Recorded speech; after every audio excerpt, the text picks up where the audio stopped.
আর আমার স্ত্রী মেয়ে তাদের মাথায় কাপড় দেওয়া ফরজ না সুন্নত? আমি অনেক দেখি ভাইরা, দাড়িওয়ালা একটা মানুষ, পাগড়ি মাথায় একটা মানুষ, তার পাশে একজন মহিলা, মাথায় কাপড় নেই। এটা কেমন হলো? ফরজ তরক করে সুন্নত পালন করা, মাথায় পাগড়ি দিয়ে লুঙ্গি খুলে ফেলা। বাস্তব ভাইরা।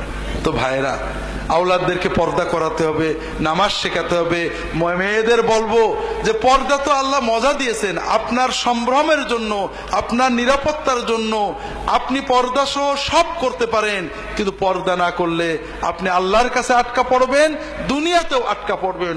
পর্দা করলে, যদি কোনো মেয়ে বাড়ির ভিতরে দূরের আত্মীয় এসেছেন, খাবার দিতে হবে, কথা বলতে হবে, বোরকা পরে নিয়েছেন, ওড়না পরে নিয়েছেন, বড় ম্যাক্সি ওড়না দিয়ে ঘুমটা দিয়ে শরীর ঢেকে নিয়ে গিয়েছেন, বাইরে যাওয়ার দরকার হয়েছে, বোরকা পরে নিয়েছেন, যতক্ষণ বোরকাটা পরা থাকবে, পর্দা করা থাকবে, একটা ফরজ ইবাদতের সওয়াব তার আমলনামায় জমা হতে থাকবে।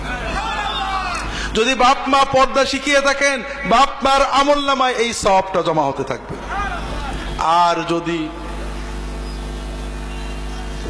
আর যদি স্বামী তাকে পর্দায় উদ্বুদ্ধ করে থাকেন, স্বামীর আমলনামায়ও সওয়াব জমা হতে থাকবে।